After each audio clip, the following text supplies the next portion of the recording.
Welcome to Let's Talk Nation. I'm your man, Rod Love. And hey, y'all, the general is in the house tonight. Once again, it's on, Brother Love. Hey, I know what you're going to say, but let me just do it for the people. How was this weekend for you this past weekend, man?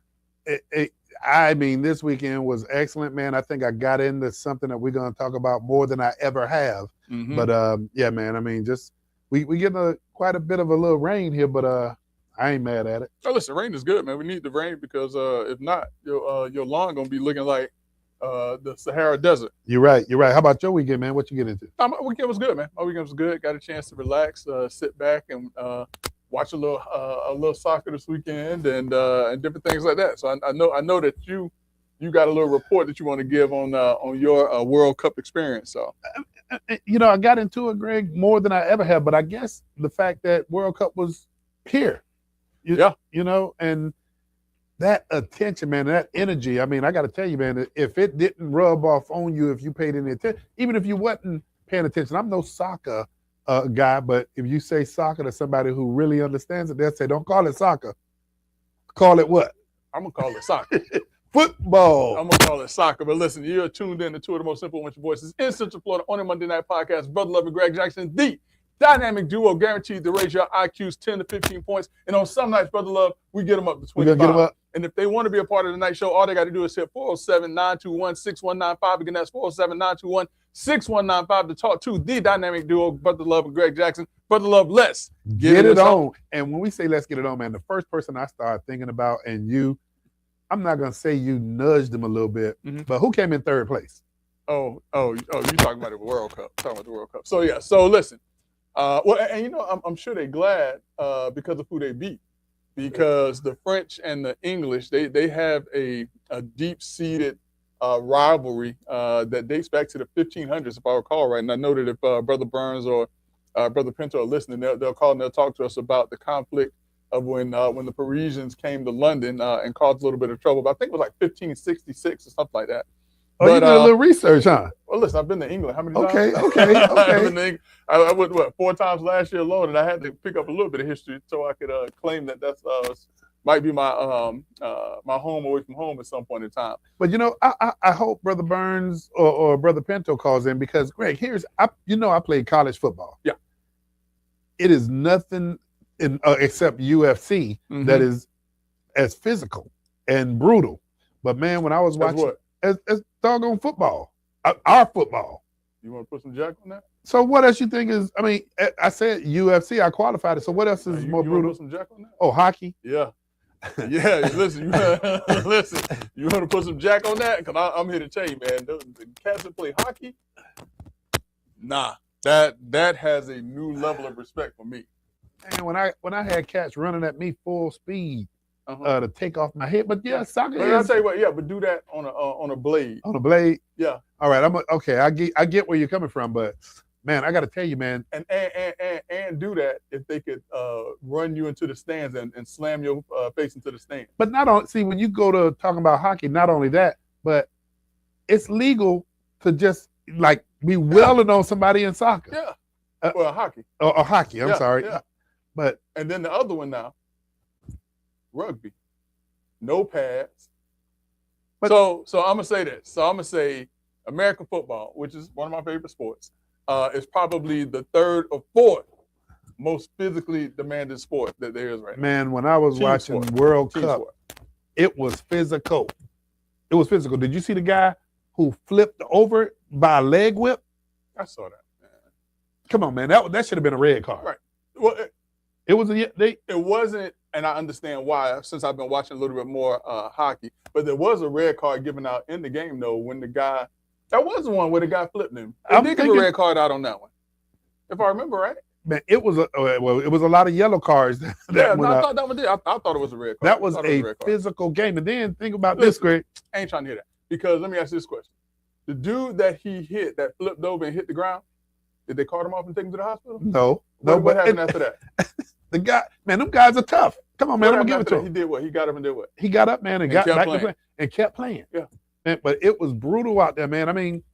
When I look at the physicality, man, of those guys, and then running it was more than 90 minutes because they had it on 30 more minutes. It went 120 minutes altogether. Oh. and it was only supposed to go 90 90 minutes, if I remember minutes. right. So 120, it was like 30 minutes then. Yeah, 30 minutes. Greg, that was an exciting game. And I mean, that game went 0-0 until they went into overtime. Yeah. Bro Jackson, you sound like you wanted the man leg to be hanging on by a tender. That's what Greg wanted. Listen. I mean, if we're gonna talk about sports where people get jacked up, man, let's talk about some sports people get jacked up. Yeah, I mean, it was a good game. But I'm gonna tell you this too, though. Now I'm gonna tell you this too, now, and I don't know if y'all noticed this, but if you want to see some of the best floppers in the world, watch soccer players. Well, there was some flops. There was a lot of flops. Hey, but then, I mean, you learn a lot of things. When that ball's in the air and they see the opposing team following the ball, running into them, they'll stop to try to draw. I mean, that's a flop. Right. So, right. I mean, it was. Or somebody run by them and I saw a lot of. But listen, let me say this. Mad respect to hockey players. Let me say this right now, because I can't play hockey. And I got a lot of respect for them, mad respect for them.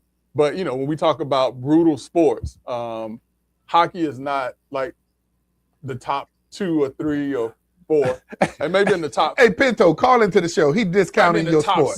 You say hockey or soccer? Soccer. Soccer. You said hockey. I said hockey? Yeah. Oh, no, my bad. No. Hockey is brutal. Yeah, hockey is up there. Hey, and Greg educated me about the penalty box for hockey, which means you're one man down.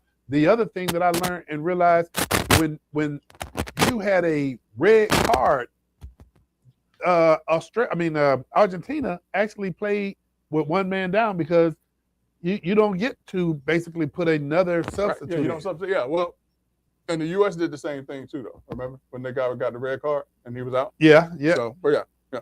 Man, it was a good game, man. They played one man down and they still hung in there. Hey, wait, let me ask y'all this. Did you see the guy from Spain that stopped the goal with his head? He took a headshot. He saw the ball. No. I remember that. He got there. The ball hit him straight in the face. Greg, that ball ain't soft, number one. But number two, the leg strength. I mean, I'd have been going to the hospital. Maybe that's why all them dudes stayed in the game. So I'm gonna say this now. I will say this. From what I saw, soccer players they do take some real contact. So let me backtrack that a little bit, because those guys, they do take some serious contact. Man, when he got hit in the head, man, with that ball, I mean, just full on. I said a timeout. Think about that brain moving around in their head, man. Yeah, and that's why a lot of hockey players, I mean, especially female hockey players, they were being flagged because of concussions. Because heading the ball, different things like that, hitting the ground will cause concussions. But, like I said, man, a lot of respect for soccer players. I mean, it was fun watching soccer, like, really for the first time and, trying to understand what was going on. And thanks, Brother Burns. He did just provide the answer to the question I thought it was 1566. It's 1066. 500. Hey, that's a long time to have a grudge. So Brother Burns is into soccer?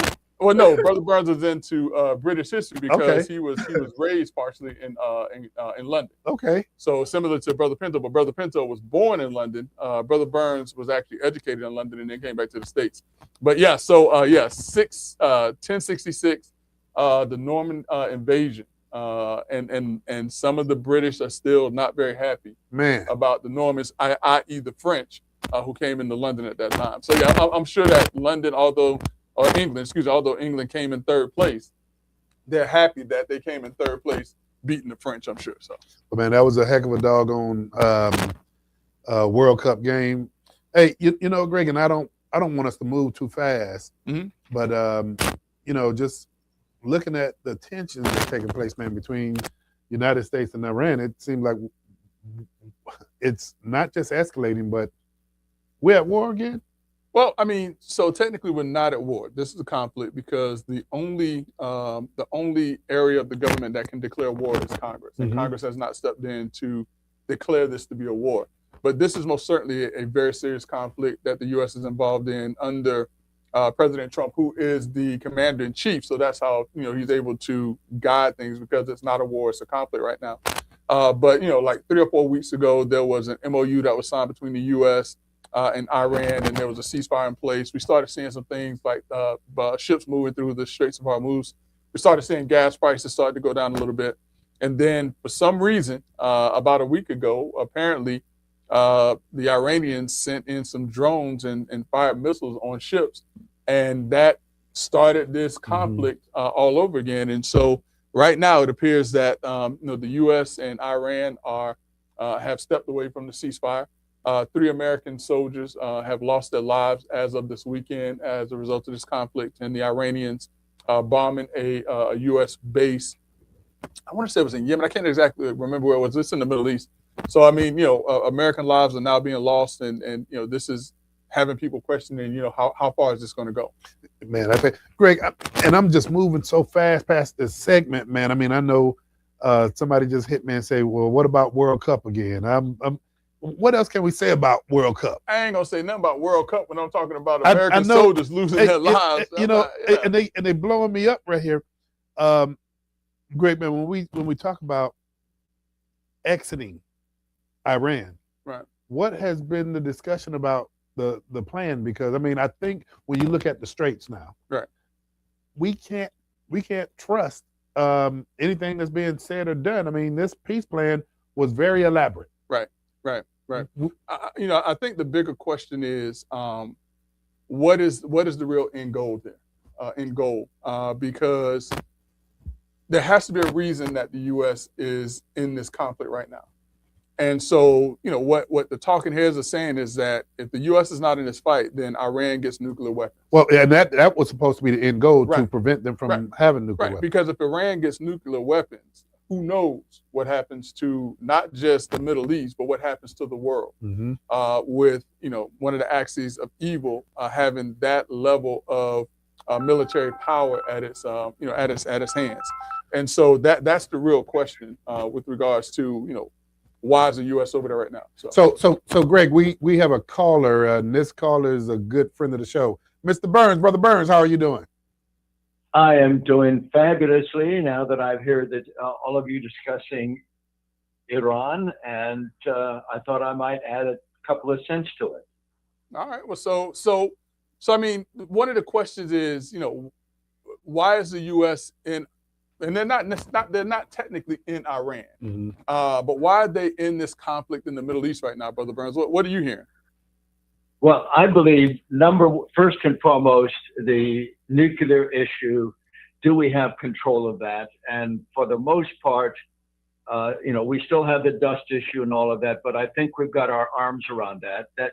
But the second thing that has come up now is the oil coming out of the Straits of Hormuz.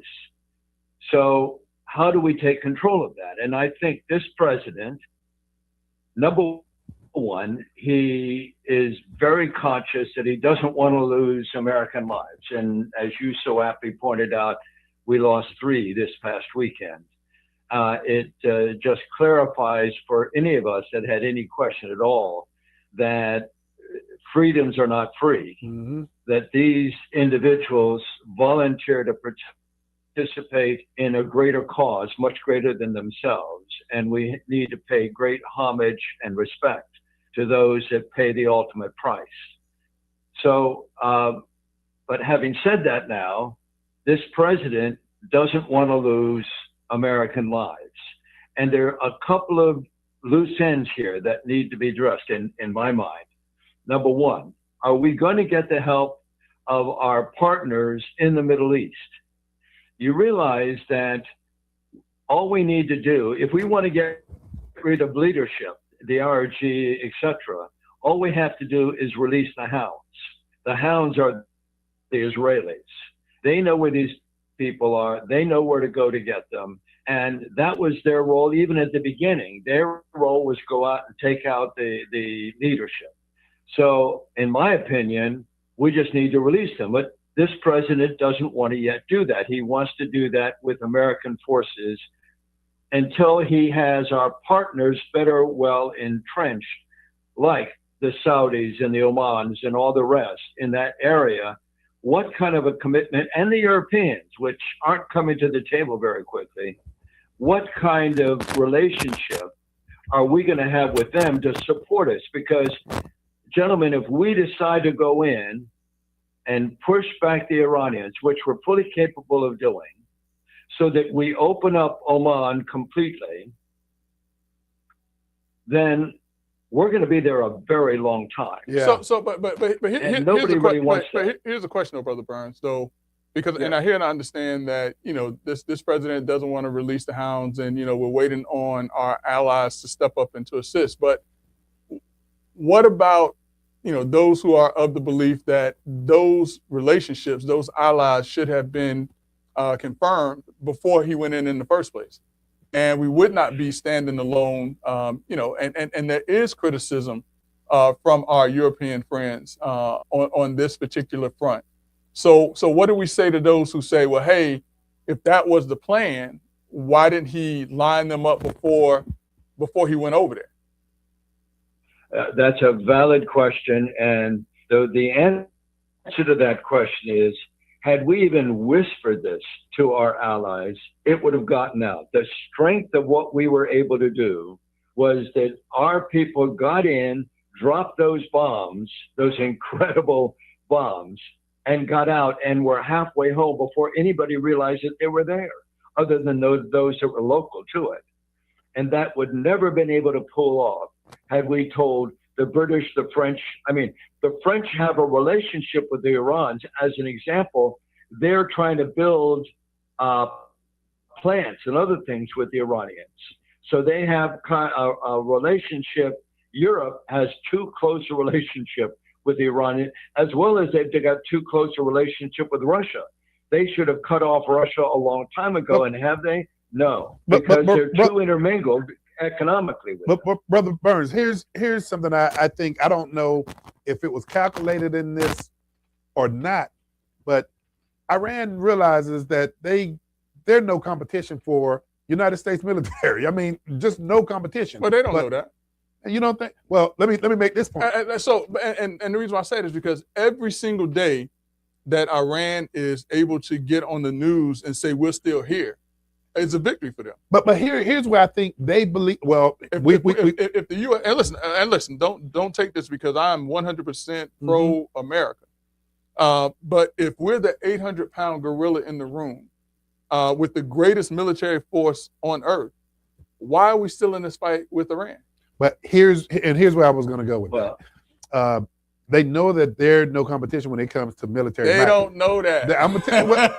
But they don't know that. Here's the tool that's actually been impacting not just the United States, but the global economy. Is when you look at them sending these what do you call them, droids or drones to the ships that are trying to get that oil in and out of the straits. They realize there's another vehicle that they can use, and they don't have to have a major military. We got to figure out, and I mean, I'm great. You've been on the military side, but they got their arms around the world economy. Listen. No, you're absolutely right, Brother Love. Go back to the very beginning of humankind. It has always been, you have the military that can go against each other. I'm on one mountain, he's on the other, and we meet in the valley.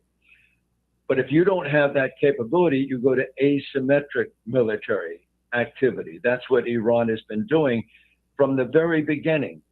And it was being done in Afghanistan and that sort of thing. If you're unable to go match to match with your opponents, you do asymmetric. So this has been since the beginning of time. What's happening now? I mean, Iran has always used that. They've never been able to compete head to head. And you're right. Is to understand the Iranian mindset. These individuals, and I had a brother-in-law who was Iranian, and he used to talk about how he was a Sunni and they were the Shia, and the Shia would actually put white clothes, gowns and such on, walk out into knowing that they were going to be shot dead, and the white would make them that much more of a target. Their mindset is, I'm prepared to give up my life for this cause. You see, when we claim we're going to go for the bridges, now the bridges are chock-a-block full of Iranian women and children, knowing that they're going to die. But that's the Iranian asymmetric warfare. That's what they do. And that's been their plan all the way along. And they will keep taking shots as long as they're alive. And I'm sorry to say this, gentlemen, but the only way that we're going to deal with these IRGs, these people that have this form of mindset, this "I will die for my cause" mindset. I mean, to the extent where they'll so easily do it. They rise to the level where they're prepared to give up their life for a cause. Brother Burns, hold 1 second. Hey, Doc, you were going to jump in here. Yeah, and I wanted to piggyback off of what Brother Jackson was saying.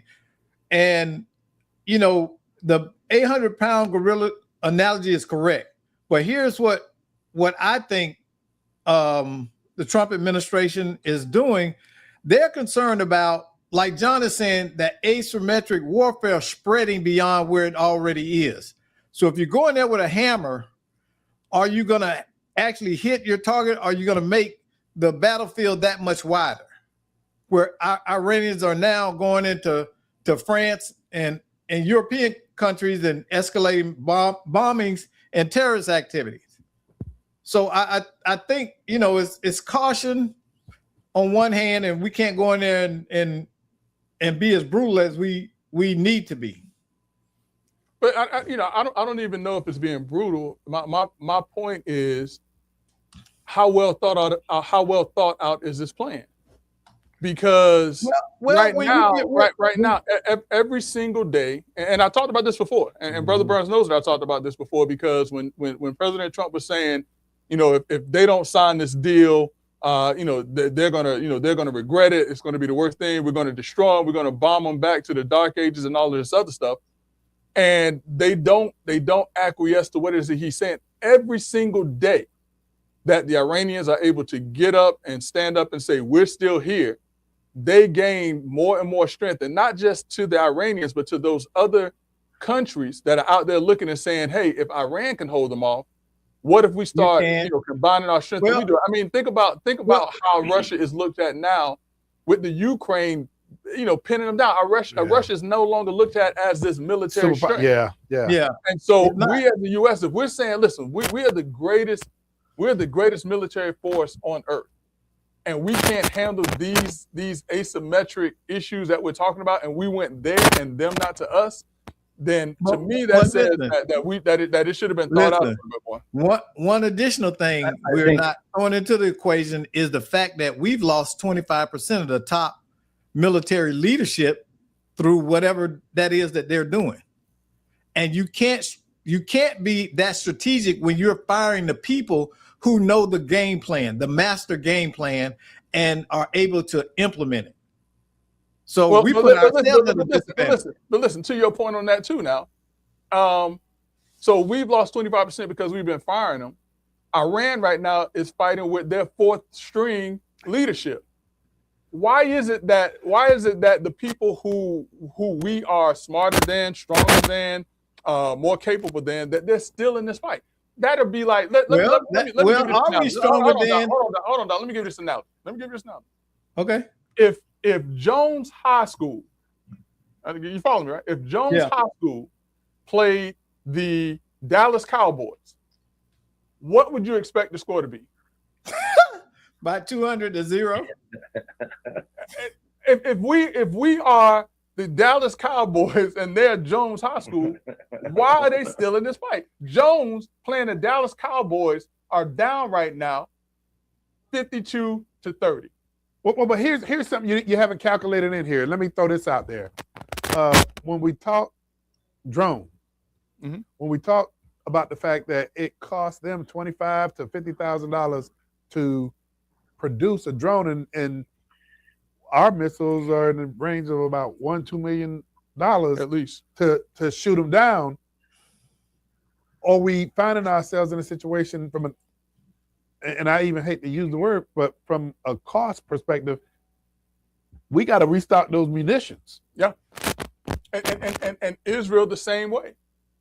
I mean, because every time they fire missiles or send drones into Israel, and they're having to spend these Tomahawk missiles, these air surface air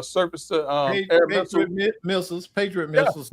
Yeah, I mean, and you're right. They are using the least amount of resources to use up our extensive budgeted resources. Think about how much we were watching the what do you call it? The Israel has the dome. Yeah, that's what I'm talking about. Yeah, the dome. Yes, I mean the Iron Dome. Yeah, the Iron Dome. So, I mean, I know there's military minds that's sitting around the table. They have data. They have all the technology. But I mean, these are the things that people are talking about around the dinner table, man. Well, the minds that put together the Iron Dome. We tie all these pieces together because a cost-benefit analysis demonstrates that maybe they aren't equal. But if our economy is strong and we're making lots of money, we can afford to make up those differences in that cost-benefit analysis. That's why they say that the economy being strong is as important as our military is strong. So where's Dr. Polite? I thought Dr. Polite was saying something. Oh, that. I was. Oh, yeah. What are you saying, Doc? I had to dip off. But the thing about it is that we listen to hype, because when you talk about the Iron Dome was made for a specific type of warfare.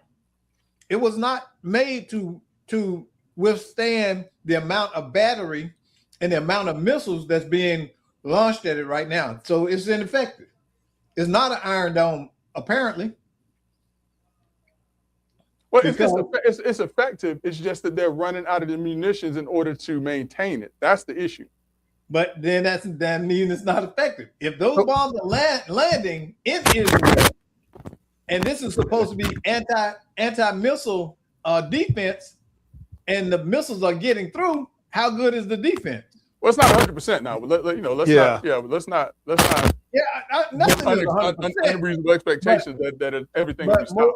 But listen, more than enough are getting through. That's that. Hey, so let me leave it on this question for all of us, and this is a question that continues to come up. Should the United States continue to be involved in what's taking place overseas, or do we focus on our problems here? And I'm gonna just lead this off because it's being discussed that it's better for us to address these issues abroad than them coming on our own soil. So what say you, Brother Jackson? I mean, listen, I'm 100% in favor of, if we're going to have a fight, don't bring it here. Yeah. I'm 100% in favor of that. And I understand and I see the reason why we would want to be there doing what we're doing. My issue is we should have gathered the support necessary to where when this skirmish started, it would have been like, what was that, 1992, Dr. Polite? Desert Shield? I mean, 2 weeks in, 2 weeks out. I mean, that's what I consider to be the 800-pound gorilla in the room was then. But do we really think we need to fight foreign wars to make our defense? Because I'm going to tell you, when you talk about people attacking America, I don't think it will ever happen on our home soil. Again? No. Who did it? Oh, 9/11 was most certainly an attack on U.S. soil. But not that's on the grand scale of warfare. That was listen. 3,000 lives lost. That is warfare. War. That was not war. That was a direct declaration of war against the U.S. and they brought it us on. That was no different than Pearl Harbor. I'm saying full scale war. It'll never happen. Number one, we are the most armed population. You're talking about parachuting. You're talking about parachuting in and going into the streets. Yeah. Okay. So that kind of warfare will never take place on American soil. It would take it would take the rest of the world to come here and do that. You got to remember, it ain't just our military. All us got guns too. Yeah, Brother Burns, what say you? The terrain on the continent doesn't play in their favor. Hey, listen. Are they going to Montana? They coming to Florida. If they come to Florida, they gonna go straight through Florida, Georgia, North Carolina. They got to go through the swamps. They got to get past. They got to go. Alligator. They come straight through Tampa Bay. That ain't crazy. That's why they gonna come. Hey, Brother Burns, what say you? Look, gentlemen, I've got a feeling that if I were to disagree with our president, I think he's looking the long-term image, and did he make every attempt to negotiate and work out a deal? I think that's where he is. That's why it's taking him so long, because again, I believe that if he decided to go in unabashed and send in the hounds along with him, then this would be done very quickly. But we learned from Iraq. Yes, we went in and came out in 2 weeks, but then we stayed forever because it got out of hand. Well, we learned from that. I don't think he or we or anyone else want to go in and take over Iran and release them so that the people, the 90 million people that can take over the 10 million that are the IRG and the others, I don't think we want to get involved in that. What we want to do is make sure that the nuclear weapons are contained, number one, and number two, not because we need it. Europeans need it far more than we do, but we need to open up the Straits of Hormuz. And again, asymmetric battle, the Iranians, about a year before we came in, about 6 months or a year before, they sat down and they said, look, they can wipe us out. So let's create a system where we have people to take over if we die. And they've got that system in place and they're working it. So we need to make a decision about where we want to be. Do we just want to do because we're overseeing the nuclear powder. If anybody goes in there, we can blow them to hell. We don't need to have boots on the ground there. Brother Burns, to open up the Straits of Hormuz, we need to have boots on the ground. So this is what I say, because I heard Dr. Black throwing a yep on that. Desert Shield was not where we went in and stayed forever. It was after 9/11 that we went in and really and truly established a stronghold in those Middle Eastern countries. We've always had a place throughout the world with military bases where we had military personnel, but that was not ramped up until after 9/11, some 10 years after Desert Shield. And so I think the Desert Shield sent a very clear message to the world. It sent a very clear message to the world that when the U.S. decides that they're going to shut you down, that's what they do. I think that what we're seeing now, people don't have that same fear of the U.S. because they feel now that they can neutralize or at least compete with us through these unconventional means of war, which is this drone warfare now. I mean, drones have now almost equalized what can be done on the battlefield. It has dramatically changed the battlefield. Yeah, absolutely. Hey, fellas, appreciate that conversation, and I gotta put back my conductor hat back on so I can keep this train going. But Brother Burns, man, we certainly appreciate it. It's always a pleasure, gentlemen. You're great. Brother Burns, thanks a lot, good man. to talk to you, man, as always. Okay, absolutely. Hey, let me move on to season blessings. Season's blessings. Yeah. And first and foremost, man, we want to thank the Experience Christian Center, led by none other than Bishop Derek McCrae. Listen, man, this past weekend was a great event. Let's Talk Nation, we were there in full force. Big ups to Brother Mondo, big ups to Doc Polite. You and me, we kind of have to do it, but I mean, those cats, man, they were up. What time y'all got there? I got that 8:15. What time you got there? No, Armando was calling me. And Doc was calling me, and I like to be there early, but I was the late bird on this one. But you know what? I'm really amazed, and I'm glad you recognized Doc and Armando. Greg, it was a lot going on out there. And listen, and I got to say this, man. Doc Polite, Brother Armando are top notch. The setup, the mics, I mean, just everything was flawless there. You had bounce houses out there, but you had a lot of vendors out there. I mean, mammogram. But here's the thing that really fascinated me. Greg, we really didn't, you and I, we show up and Doc and Armando, they know all this technical stuff. Yeah. You and I, we're listening to people, celebrating being out there. We're hearing generators behind us. We're hearing all of this noise. But then when we saw the final production that Doc and Armando put together, you saw these interviews that we did. And I know we're going to go into that. Yeah. The audio, man. I mean, Doc, man, I tell you and Armando, y'all made us look good. That should be there you go. That should be a round of applause for Doc and Armando. But also, Brother Love, you came out there prepared. Hey, Doc, did you even hear that generator when you were there, man? No, he came out there with the I Spy super bad boy generator. Hey, I saw you and Greg when I turned it on, and y'all I said, was man, that's a fool. That thing gonna be making all this noise. They ain't gonna be able to hear us. And you, hey, Rod, you didn't catch me keep going over there and see if it was on. I told Greg, I couldn't hear it. When people were walking past the fence and they started looking at that thing, yeah, and I was like, did it go off or something? And then, man, but Doc, I got to give it to you, man. You and Mondo. Yeah. Greg and I was, we were interviewing, about 12 or 14 candidates that showed up. And I mean, we're interacting with them, but man, when you produce the audio and the video and Mondo tweaked a few things while we were out there, man, up there, y'all get the credit. Yeah, man. Yeah, we listen, man, I can't say, we can't say, I'm going to speak for Brother Love and listen. And we can't say how much we appreciate y'all. Yes. Man. I mean, because people see us, but they don't understand that if it wasn't for you guys, man, we'll be still sitting up here with our cell phones and trying to make some content.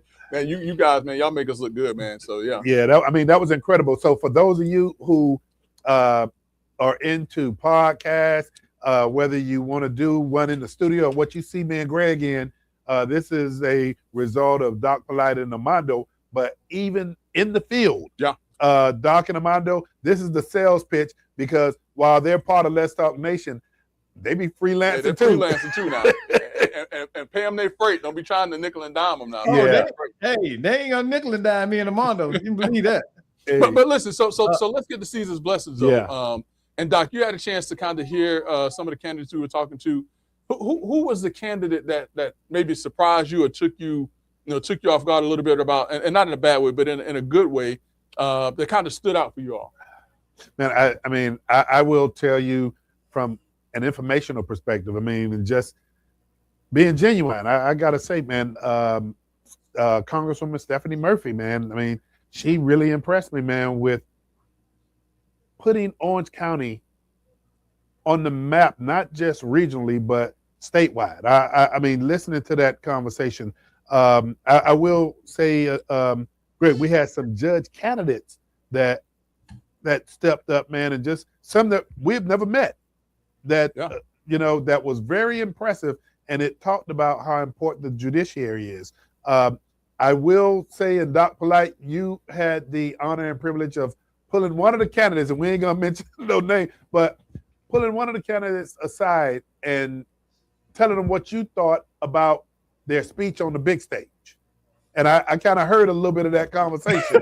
So there was a lot going on. Doc was trying to give some pointers on some things. I heard that. Yeah, there was a lot going on. Well, Greg, I wear them different hats, and what I heard was concerning. The message was right. It just was the tone of the message was delivery. Yeah, the delivery was problematic, and being seasoned politicals as we are, we all instantly was like, who is that, and why are they doing that? You're right. Yeah. We did kind of stop when we heard. Yeah, but I'll tell you, who impressed me, and y'all gonna be amazed. I think is Alicia Ferrant. Keep going. Okay, the young lady that's running for school board chair. Mm-hmm. I got a chance to talk to her. Now, the other people kind of whispered to me, hey, she's MAGA. I said, I don't care if she's MAGA. What she was talking about was the school choice. And people don't know how empowering that is. And we actually need school choice more now so than ever, because the public school system is not getting it done. Doc, some of the other things that she said when she talked about, some of the things that we're all in unison. Well, I'm gonna speak for myself. In unison, when you talk about boys not being able to go in girls' restrooms, when you talk about boys participating in girls' sports, she was direct in her. Yeah, it's common sense stuff. But Doc, something that you said, and I don't want to interrupt you, but she also talked about the voucher. It was refreshing to hear that conversation as it relates to, hey, if you want to take the opportunity to have your child educated outside of the public school system with the dollars that the law allows for, you have that right to do it. So there was some conversation there, Doc, that I mean, I'm not going to shy away from. Yeah, and she had some very, very valid points, and I took it as this. Here's a woman that's really committed to fixing part of the education problem as she sees it. It wasn't so much as trying to take advantage or pit one community against the other. She was trying to say all the kids need the same opportunity, and the kids are not getting that because if the teacher is spending 90% of their time managing behaviors, when do they get to teach? Sound like Doc talking about GBA.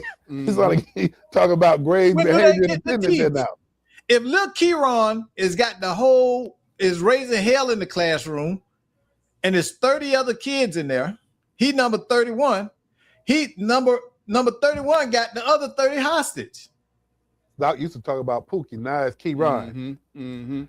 So Doc, you're right, but Well, that's Pookie's son. that Pookie. Hey, but there was some great conversation, Doc. And then some of the candidates. I mean, because we were there from, we started at 9 o'clock, and I think we wound up around 12:30 or so. Those candidates just kept coming. But let me toot y'all horn because y'all made the production so easy. Cause just season delivery, I didn't have to cue you. I didn't have to tell you turn this way and speak up. And I usually have to do that in production. Rod. But me and Greg been around you for a long time, so we get tired of getting fussed at. So, but I didn't have to do that, and and it was hot out there. All of us was hot, so to be out there and have things run as smooth, that speaks to all of our professionalism. We just know what we're doing, and we do it. That's what professionals do. They show up and get it done. So yeah, let's kudos to y'all. No, I appreciate it. So let's do this. Because you said that you were impressed with Alicia Ferrant. And I will agree that on Saturday, she did say some thought-provoking things. Now, not just her now. Hold on, wait. But before you become too impressed with her, I want you to go and take a look at a school board meeting from August of 2025. Okay. And I only want you to do that because I was sitting in that meeting when there were some comments made about the oldest chartered African-American municipality in the country that I took issue with that was stated by board member Ferrant. Now, me being who I am, when I met her on Saturday, I didn't bring it up. That was neither the time nor the place. But I will tell you, I would challenge you that if you really and truly want to potentially understand the thought process of a person, go and listen to them when they are in their element, in their purest form. And I'm gonna leave it at that and let you make the decision for yourself because I've made the decision for myself. Based on the issue she spoke on, I was, I agree. Listen. When the question was asked, why did you get into this? She said because they messed with the wrong mama bear. I respect that. But when we're talking about a community that is fighting for its identity, I take a different viewpoint on things. On that note, and Doc, before you do that, on that note, let me ask both of you this because this is something I didn't realize. And Greg, just as you say, being able to go back and look at that August 2025. Do y'all realize we actually can't go back and look at that 2025 because in this day and age that we're in, do you realize the school board meetings aren't broadcast or video? We go back to the minutes. No, I was just looking at it. Owens County School Board? I was just looking at it. They on you. Because so I need to go back. Yeah. But all right, so y'all talk on YouTube, right? Is that YouTube? Yeah, YouTube. Yeah. It's public record. Once it's on there, they can't take it down. And not only that, you can request it, and they have to send you the link with the video attached to it. Okay, all right. So listen. So August 2025. I'll give you the exact date. But listen, so you were impressed with Congresswoman Murphy. Now, I will say there were a couple of folks who were not there. I would have really liked seeing Tippy Moore Russell there because, as people know, that's who I follow and different things like that. But I'm gonna tell you, that's interesting. Of who I was impressed with and who I've always been impressed with. Who was that? And if Tiffany Moore Russell was not in the race, it would be a different story for me. And you know who I'm talking about. I know who I'm talking about. I know who you're talking about. I mean, and they've been on the show. Every time I sit with Myra Uribe, I am always impressed with her. Every single time I sit down and have a conversation with her, I'm always impressed with her. And you know, if you know, I'm as transparent as I can be. Tiffany Moore Russell, has my support. But if Tiffany Moore Russell was not in the Orange County mayor race, it wouldn't even be. Well, I agree with you, because if I was voting over there, it would be Uribe. It wouldn't be Tiffany Moore. That's your girl. That ain't my girl. Well, yeah, she is. Yeah, she is. Hey, but you know what? That's the girl, good thing about that's the good thing about Let's Talk Nation. I mean, we can have these conversations. People don't understand. We don't all. So we agree on a lot. Yeah. That's what we agree. And it seems but like we got disagreements too. Oh yeah. And you know, and we all see this through a different prism. I mean, we got our own issues, but the one thing for sure is that we on the same doggone team when it comes to making sure that we get the information. Can't nobody else talk about us now. Hey, don't let nobody else try that now. Hey, nah, you can't. Can't nobody come at us. Hey, nobody else can come at us about each other. That's but right. you know what? So we But I know the y'all. audience got to be really fascinated by this dynamics that's going on. I know everybody's fascinated by who's this. Who's that be turning on each other on their podcast? Nah, man. We'll talk about each other, but let's somebody call it. But you know, it's because I think all of us have such a broad lived experience that we understand that nothing is black and white and situations change. Now you just informed me about something I need to know about this person so I can make a better choice. I can still come away and say, okay, I still like them. They kind of stupid, but I like the foundation of what they're talking about. Right. It's just like you did with Cardi B. I was like, oh hell. hey y'all, I don't know if y'all realize, but we've reached the platinum version of our intra discussion. I mean, this is platinum right here. Hey, so Greg, besides the mayoral candidates, who else do you think you're impressed with? You know, Shannon Curry is always impressive. I will say this. A young lady who is always putting herself out there to serve, Ms. Patricia Rahm. Mm-hmm. She was there. We had a chance to speak to her. I'm gonna tell you, Rashida Jones also resonated with me as well, and she's a District 7 teacher, and she's involved in the community. I mean, that was my first time meeting her. And her tagline is "I'm your favorite teacher." Yes, I'm your favorite teacher, which I thought was kind of neat, very personal. Yeah. I mean, I'm gonna say this, man. I think that District 7 is gonna have some hard choices to make. I mean, it's a lot of people in that race. It's a lot of people in that race, but the ones who are kind of making their way to the top, it's going to be difficult to decide between those individuals that rise. And they're running that race clean. Yeah. Oh yeah. Because it didn't start off like that, Doc. You know, y'all know my relationship with Shannon and Steve. Y'all know we like family, so I can't get on there because everybody will say, well, you biased anyway because you know you love the young lady. You think she's fantastic, and she is. Right. She's a consummate professional in everything she's done. I've never seen this lady stumble in her public presentation and what she stands for. You can't be confused about who Shannon Curry is and what she stands for. You're right. Hey, so you know what? And here's where I'm gonna go rapid fire a little bit. Because we get down to the last 10 minutes and we're never gonna have enough time because we got some other good stuff here. But let me lay this. Greg, I'm gonna start with you, man. What seasoned blessings brought to the community is something, man, that's needed, but we don't see that often. We don't. And and again, big ups to Bishop McCray and the Experience Christian Center, because the resources that they brought on Saturday. Listen. This is something typically that people do during like the holidays, like during Christmas and things. I mean, they're doing this in July when people are focused on other things or whatever the case may be. I mean, they could have easily have made this a back to school type thing when everybody's out there trying. No, they brought this during a time when kids are just getting out of school. They're trying to find things to do. They're trying to find resources. There may be someone who's concerned about having diabetes. There may be someone who may be concerned about, hey, I have this lump. Yeah. And they brought Christmas real in July. resources. Yeah. Christmas in July. Yeah, they brought real resources to the community. Yeah, and I'm gonna tell Bishop this. This is an old school promoter trick. On your flyer, Bishop, next time, put a bunch of celebrities and say special guests. Don't say nobody's name. Put Lil Boosie on there, Rick Ross, and all them kind of people, and say special guests.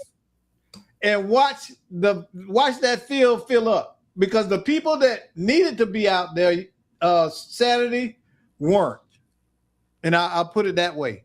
A lot of them that needed to be out there to take advantage of the resources and the information. It was healthcare screening. You got 35-year-old grandmamas that need to check their diabetes. Yeah. Hey, Doc, okay.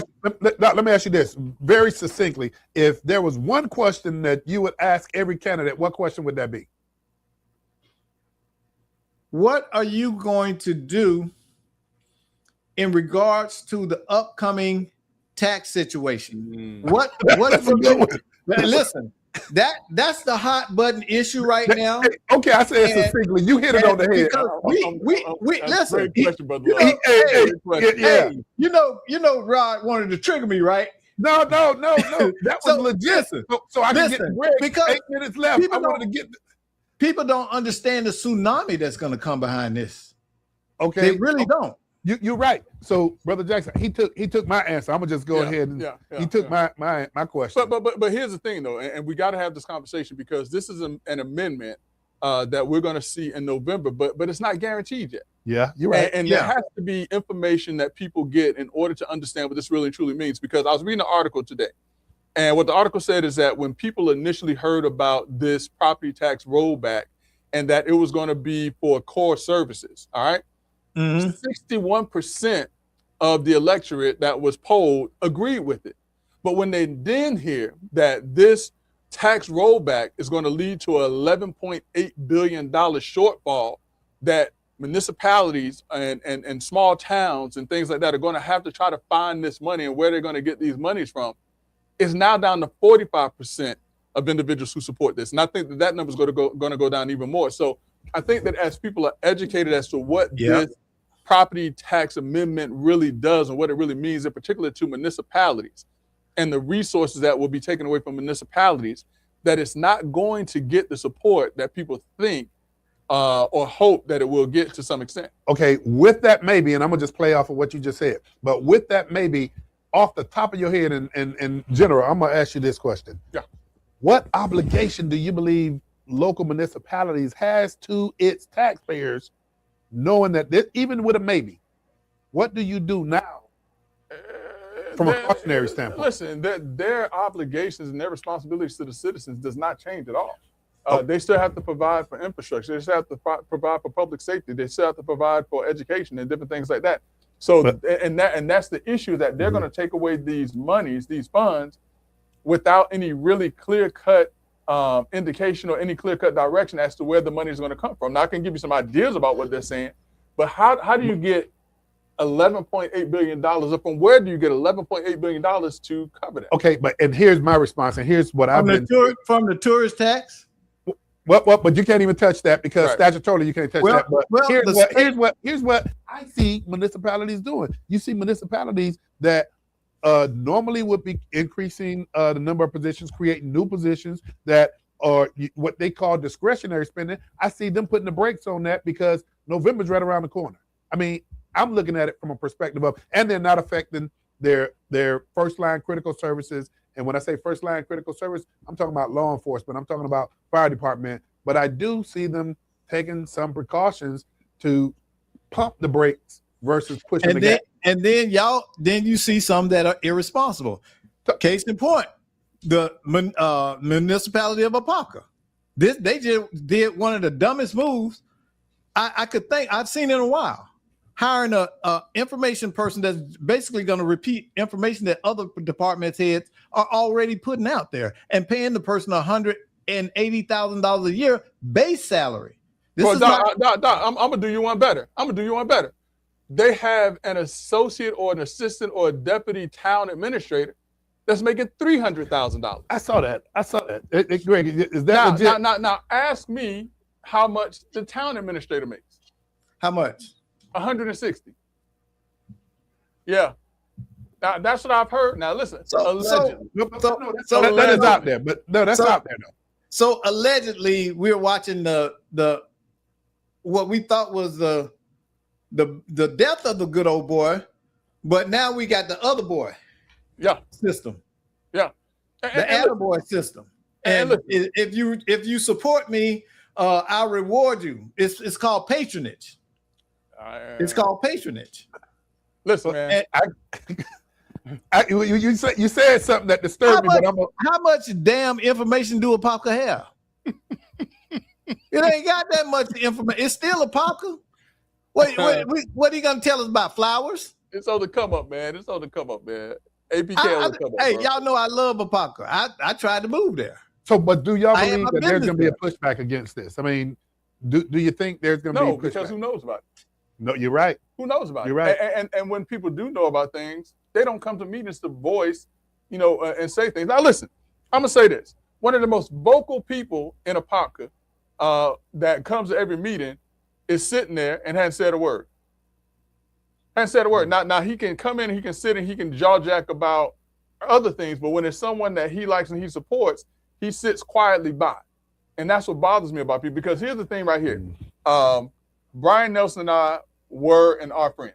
Mm-hmm. All right. But if Brian Nelson was doing something, I'm gonna tug his sleeve and say, "Hey, man, is that really something you want to do?" Mm-hmm. And I feel comfortable doing that. When you have someone that blindly goes or supports someone just because they don't like somebody that they used to like, then they have to sit there and they have to look stupid when that person makes bad decisions because they can't say nothing against them. Well, I told y'all and I told them to their face, they don't have no spine. When they had an issue with you and you, what did I tell them? What did I tell you I told them? And I told them, I said this, go to them like a man and say that. Don't be a little boy. But you're right. But something we haven't seen the change in that behavior. So expect them to continue to do this. This is nothing more than flavor of the month. But a simple response. And Greg, I'm gonna go ahead and this is my response to what you just said, as well as Doc. But if somebody over there can make this make sense to me, that the deputy city administrator will be making $300,000 and something, twice as much as the city administrator. What is going on? I mean, nobody's asking these questions. Well, listen, maybe this is the LeBron James of deputy city administrators. Right?